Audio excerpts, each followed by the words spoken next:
Hi, you're listening to Coding Blocks, Episode 2. Subscribe to us on iTunes, Stitcher, or your favorite podcast app. Be sure to give us reviews on iTunes. Visit us at codingblocks.net, where you can find our show notes, examples, discussion, and more.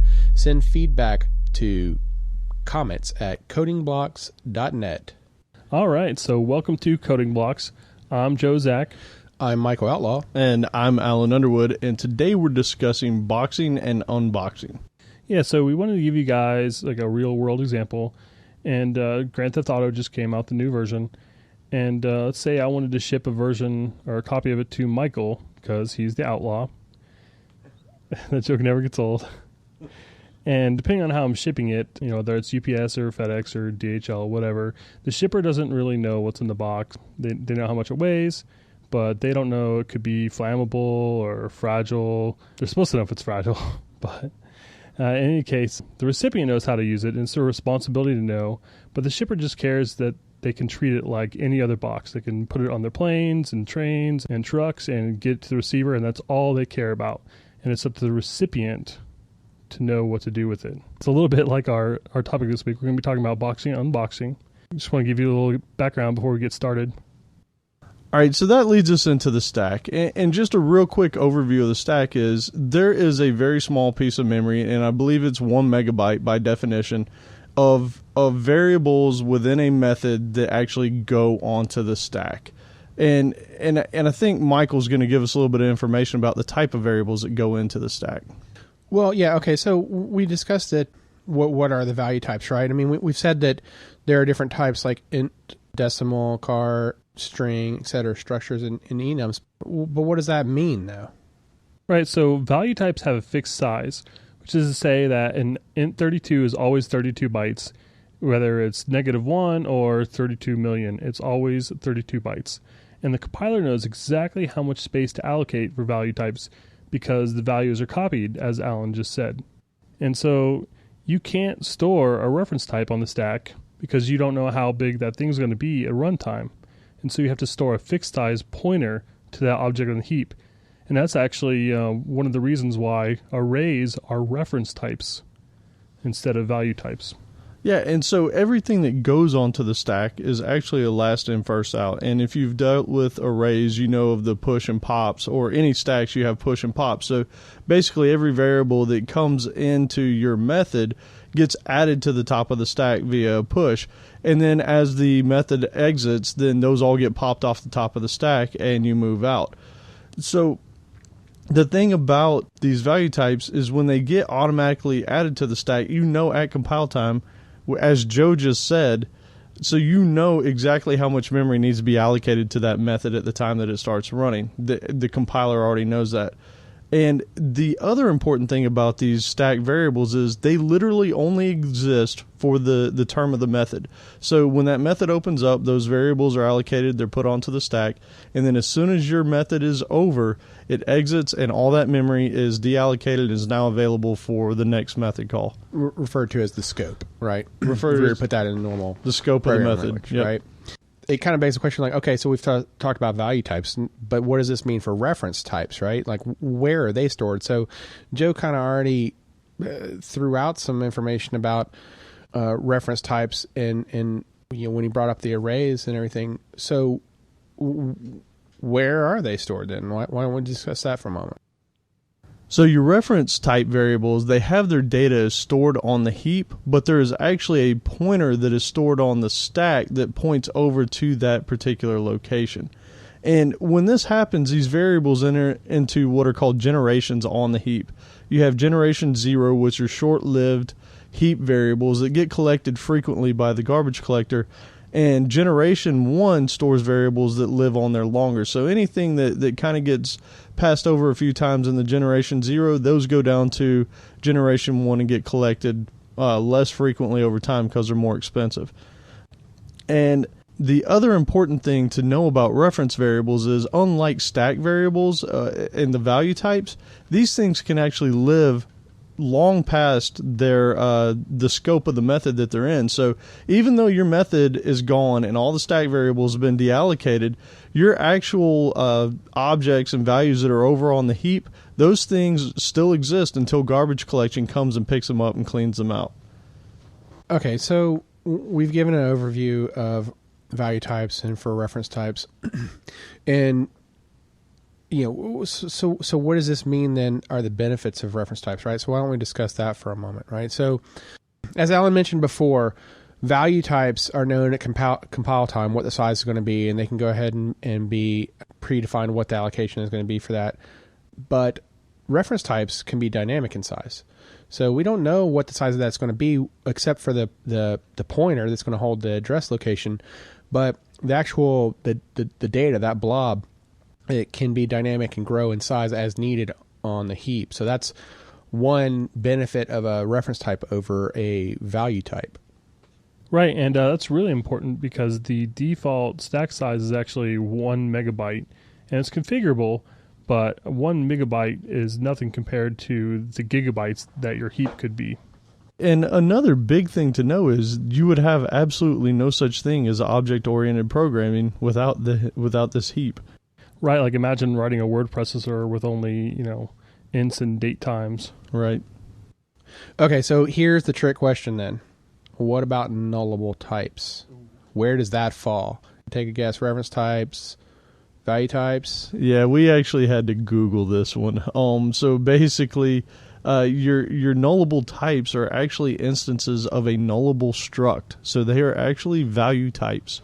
So I'll be honest, like when we originally threw this one out there as a question amongst ourselves when we were just discussing, what we wanted to put together for the show, immediately in my mind I automatically assumed it was. I just pictured going back to like C days, right?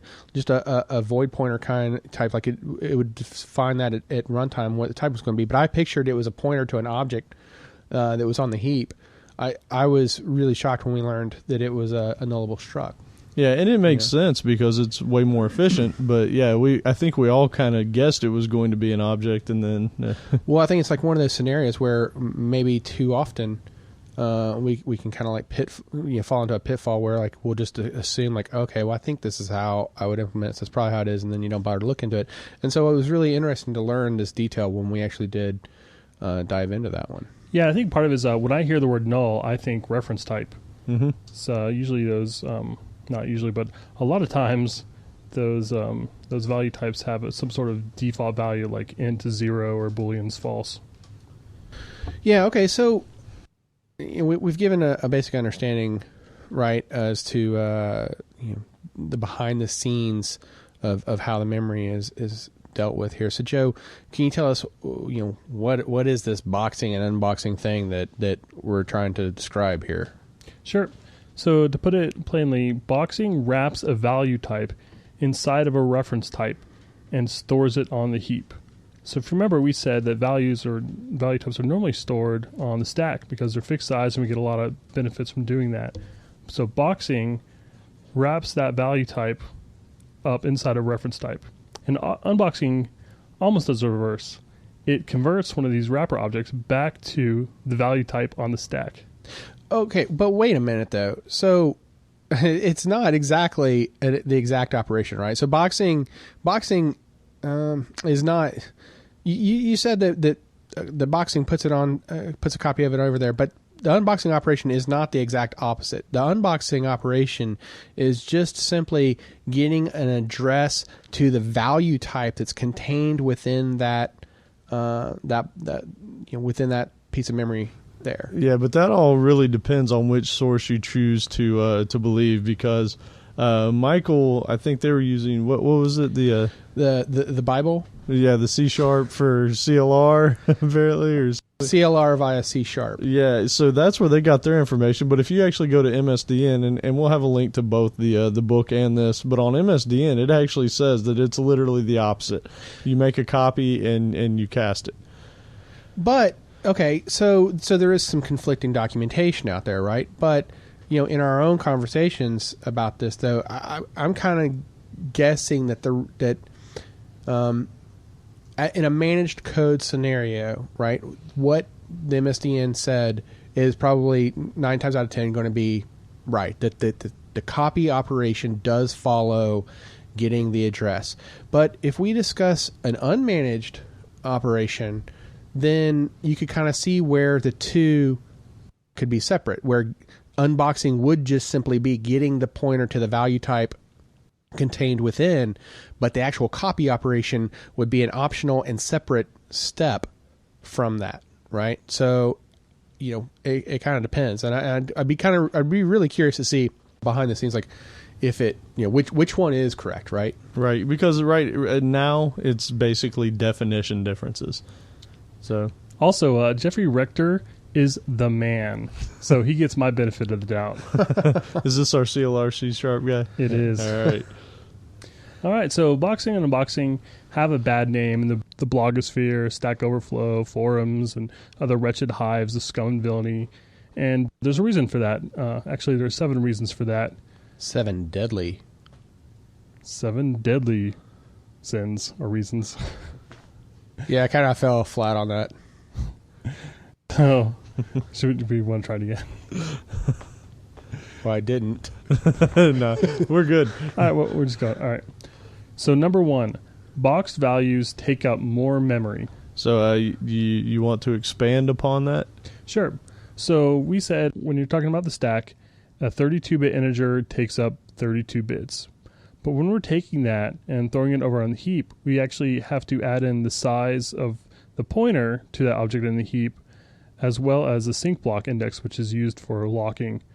And so that 32-bit integer plus the 32-bit pointer, or could be 64 and 64 bits, and that 32-bit sync block index ends up being 92 bits, or 128. So 3 to 4 times the size.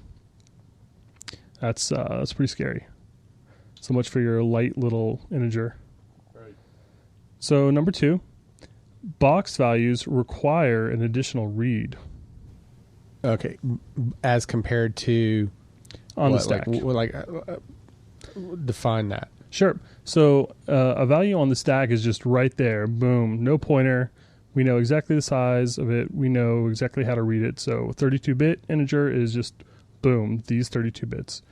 But once we move that value over to the heap, then we've got to fetch that box value by first getting a pointer, looking up that object on the heap, and then getting it out of there. So it just means an additional read, or double the reads. So in number 3, your short-lived values actually clog the heap. Yeah, and that is true. Like if you just keep creating a ton of reference types, they will go into generation 0 on the heap, and they could potentially, depending on the size of the or the number of objects you throw on there, you absolutely could grow that or fill up that heap pretty quickly. But also, generally speaking, a lot of things will be cleaned up fairly fast, but it is more overhead. Exactly. Also, reason number 4, boxing and unboxing operations take extra time in the CPU. Well, you mean because they're the operation required to allocate the space for the heap and then copy the value over and then return the address, right? Exactly. Which then kind of goes back into our clogging the heap example too, right? Or like if you were to imagine that scenario, like how much longer it would take to process. Yep. Yeah, just a little bit of extra overhead. And speaking of extra overhead, number 5, casting. Casting isn't free, but it's generally considered to be in that don't worry about it category of performance hits. And it's probably the least of your concerns in any sort of real application. But the real problem with casting is that you get no compile time safety checks. So you need to either check ahead or be smote by invalid cast exceptions. I always worry about being smote. Smite me. So number 6 is implicit boxing. And this is one of the big ones. Yeah, this one's kind of cool.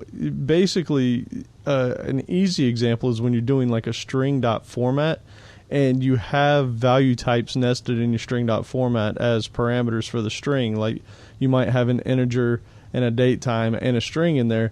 And if you don't specifically specify a .toString on each one of those, it's going to box it into an object and then get unboxed back into a string.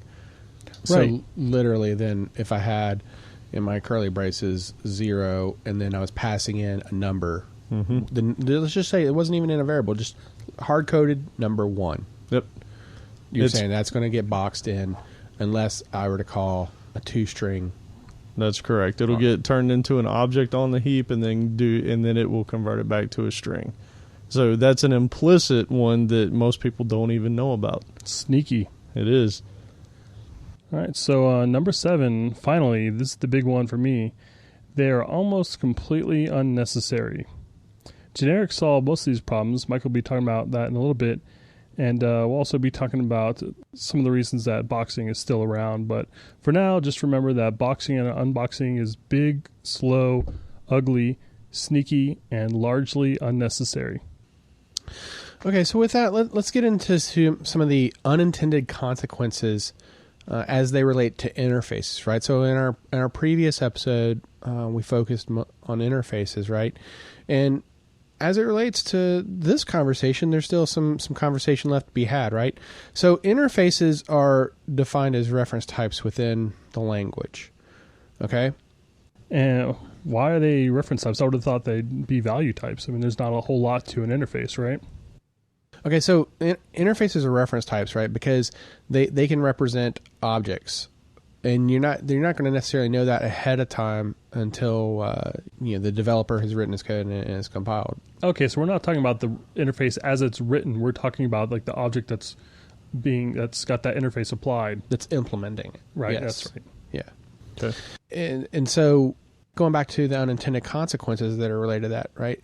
Interface definitions that have methods that take object with capital O must box the value types in that scenario. So, for example, let's discuss the I comparable, right? Because it's an easy one to discuss. It only has one method to implement, which is the compare to method, and it takes in object.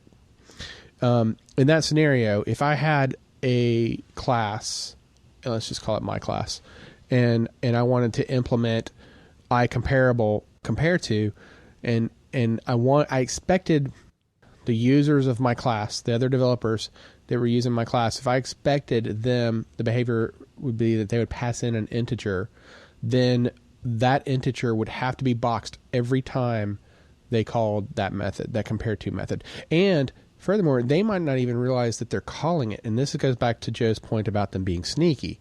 Because let's say that they had a list of my objects, and then they called an operation like a list.sort. That's going to then, behind the scenes, call my compare to method, and every time that integer would be boxed. Yep. Right? Okay, so this begs the question, like, how can we avoid boxing?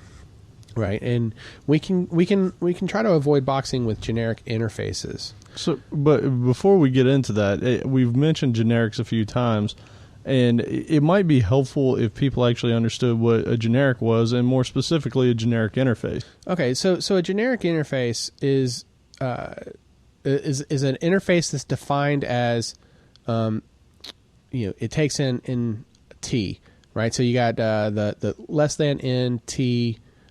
Greater than, right? That's your interface type definition. Like when you see that, you know that it's a generic, and you're allowed to specify the type that your method is going to take in. That's a hard thing to describe in words. It's not a simple one. I wish I feel like we as a developer community need to come up with a simple way to solve that one. So can you say that again? So it's basically class name, brackets, and then your type. Yes. It's not brackets. Well, in this case, an interface, but... Yeah. Yeah. I was being more generic than that, though, right? Like if you're just looking at the documentation for the interface and you see I comparable less than n T greater than, then that's saying that interface that you're looking at in the documentation is a generic version of the interface. Now, when it comes time to actually implement the interface, then that's when you're going to say something like, my class colon I comparable, and then contained within the less than and greater than, you're going to say the type, so int 32 or I comparable string, right? To specify which type you're expecting that you're going to implement for the I comparable. So just real quick, I think we kind of glossed over what generics really are, and it's funny that they're called generics because in my mind they're more specifics generics. Yeah, it's one of those things. It's confusing, but when you say that you have a generic as opposed to having something like a list of objects, or in the old days there was a hash table. You basically had objects. You get to define what those types of objects are going to be. So when you're talking about generics and you have something like a list, you actually have a list of type my class. And so when he was saying something like list bracket my class, that's basically telling you that every item that is stored in that list is going to be of type my class. And that is what a generic is. So when he's talking about the generic interfaces, that now means that you have an interface that defines the type that is going to be in that interface. So how does that reduce boxing? Okay, well, so by specifically defining the method signatures with the specific expected value types, right, when we implement our interface, we're not going to have to cast. So in that int example that I gave before, we're going to have a specific method for a compare to int, and so it's not going to have to take that int and box it as an object that we then later might need to unbox, right? It's already going to be able to just pass the value of the int into it, right? So it provides some compile time type checking as well. So that's another benefit in addition to reducing the boxing. So you get the performance gain, but then you might even argue that you get the greater benefit of having the compile time checking, so that as other developers are using your code, they can be safe in how they use that. No casting. And yeah, so because it is the type that's expected in the method signature, it doesn't have to box it. So on top of that, generic interfaces can be implemented for multiple types, right? So for example, I gave the my generic class example. I could have an iComparable implementation of compare to for both a string or an int32, right? Well, with that, I mean, do you mean that your interface is just overloading those methods? So because we're implementing the generic iComparable, we can overload this interface method with the types that we want to allow, right? So it's overloading it, but it allows us to be specific as to what types we want to take in, so that other developers can use our code safely. So let me give you an example, right? So let's say that I've got some class, and inside that class it has some memory to set aside to store an integer, right? But I want to be able to let my class be compared to other instances of itself by a number, okay? And I'm saying number specifically rather than integer or any other data type, right? So I could implement one version of compare to that could easily take in an int32, and then that way programmatically, right, if you have some code and you want to say, okay, well, what's based off of some other data source, maybe you want to compare, you already have that int, you can pass it in and that's fine. But for example, if I also wanted to allow the string version of the number to be taken in maybe from the command line, if I want to prompt the user, for example, right, then I could implement a version of iComparable compared to as the string type, and have a version that would work for that, right? And so then it's coming in as its native type and not being boxed. Right, for the int version, right. Yeah, so there's a lot of benefits there to using the generic version of the interfaces over the non-generic interfaces if you have that option. You do have to be careful though, because some generic interfaces, some of the methods that you'll have to implement, so if the generic interface, for example, inherits from a non-generic interface, you might have to implement some interface methods that are still might include some boxing. So, but as a general rule of thumb, if you have the option to support a generic interface over a non-generic, you should go for the generic version, right?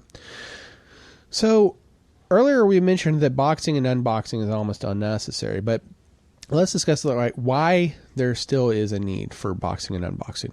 So yeah, I mean, if you look in the pre.NET 2.0 days, you basically had no choice. You had things like array lists and hash tables, and in those days, those only took in objects. So you were forced to box and unbox if you were using those. There was no way around it, unless you did fixed size arrays, and then that kind of killed that purpose. And then you also have when you inherit other people's code, whether it be third-party code or if you just inherit a code base or you get a code base that you have to work in that has a lot of this stuff in there. I mean, unless you have the time to go in and refactor all that stuff, you're just kind of stuck with a little bit of boxing and unboxing. Also, .NET does some stuff under the covers that still uses boxing and unboxing. For example, Dynamics and Reflection both make use of these techniques. Also, anywhere that you want to take param list of both value and reference types, for example, console.writeLine or string.format, these both take param lists of objects because you can use both value types like ints and date times as well as reference types like classes and anything else with toString, which is everything. So there are some tools that we can use to detect, if you wanted to like actually look behind the scenes and figure out what's happening, right? Like once you compile your code. So ILDASM that comes with your installation of Visual Studio. There's also another utility if you want a GUI interface that's a free open source project called ILSpy. Either one of these you can open up or pass in the path to your library or executable, and it can show you the decompiled version of that, or the intermediate language version of that, and you can actually see the boxing and unboxing operations there. You can just simply search for the term, the word box and unbox, and you can see it. Right, and that's especially important because, as we mentioned, boxing and unboxing is sneaky, so it's hard to tell just by looking at the code when it's happening. So speaking of being sneaky, I wanted to mention a little trick we found when we were doing some research. So as we mentioned, console writeLine and string format both take in a string and an object's param list. So this allows you to do stuff like one example we talked about offline was 99 bottles of beer on the wall. So you would loop through and you would console.writeLine out this out. You would have a little token in there for the number 99 in a for loop.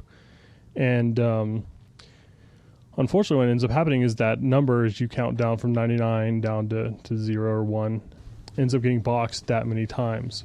But what we found is actually if you call that toString method, that you avoid the boxing. And that's because the toString method actually exists on the value type. And so you can just skip the boxing operation, pass it a string, which is what it needs anyway for the writing, and voila, no boxing. I feel like you should point out a proper programmer would count down to 0.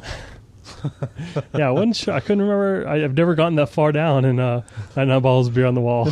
I don't think I've ever made it out of the 90s. Counting starts at 0. It's true. All right, so that kind of leads us into our section for tips of the week.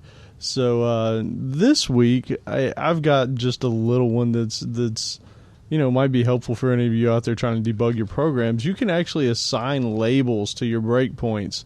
And then that way, when you go in and you look at all your breakpoints, you can actually see some human-readable stuff by you instead of, some file out in nowhere at line 165. You can actually see, hey, this is the breakpoint to check this or whatever. Oh, that's beautiful. Yeah, it's pretty nice. I wasn't even aware of it. So that's my tip of the week.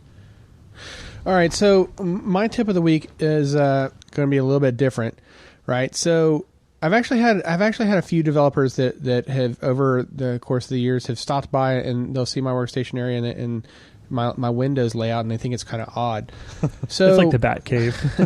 so I actually, especially in this is assuming a multi-monitor environment, but within Visual Studio I like to tear off the pages and put that into another screen. So for example, in one monitor I'll have like whatever primary piece of code that I'm looking at, and I'll allow it to have space to go more vertical space top to bottom, and then along with the Solution Explorer next to it, so I can see a list of files from top to bottom.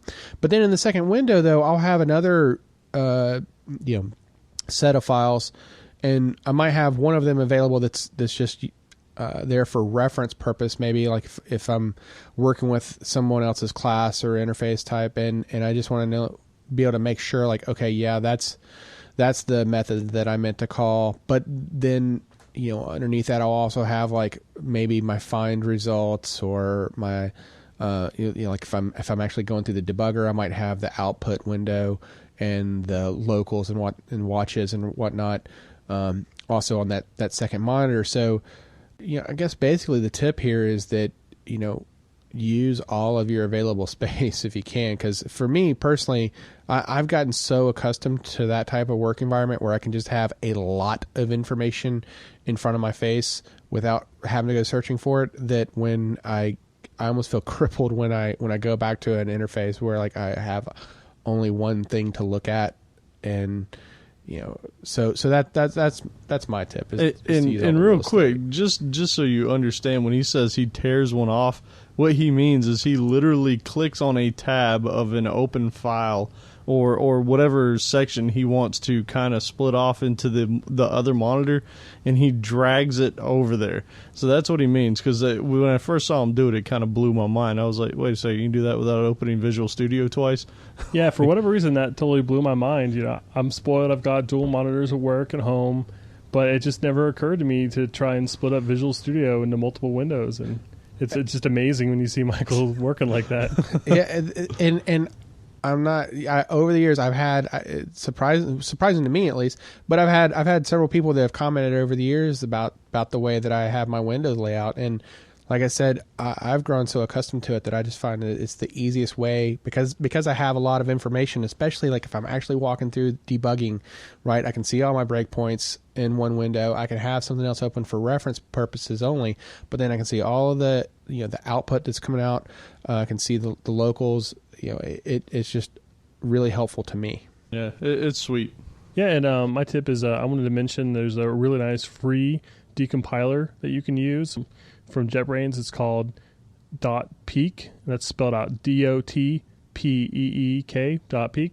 A buddy of mine used to use this to look up what Microsoft was doing in a few cases, and I just like to inspire you guys to try going out there and decompiling a few things, like maybe some XNA games, I don't know, and see what you see. In your free time, should you fill up to it. I feel like there's a new game that just came out. Yeah, right. Maybe you can decompile and recompile it, have a little fun. All right, so with that, we will be putting up the links and the show notes up on our site. You can find those at codingblocks.net/episode 2. We've discussed value types versus reference types. We hope you got a good understanding of that, as well as the stack versus the heap. We've discussed boxing and unboxing, and that it's big, it's slow, it's sneaky, and it's at this point almost unnecessary. We have informed you of some unintended consequences as they relate to interfaces. But we've also reminded that they are still useful for things such as dynamics and reflection, methods that take objects, and we remind you to avoid them with generic collections and tricks like the two-string trick that we talked about on your value types. Yep, so that wraps up our show. Please do subscribe to us on iTunes or Stitcher or anywhere else. Go up to our site and subscribe to our mailing list, and leave us a review if you're on iTunes or Stitcher or any of those. It'd be greatly appreciated to help grow the show. And visit us at codingblocks.net, and any questions or comments or anything you'd like us to clarify or go into more that might help you along, you can get us at comments@codingblocks.net. And we'll be back soon with episode 3. Looking forward to it.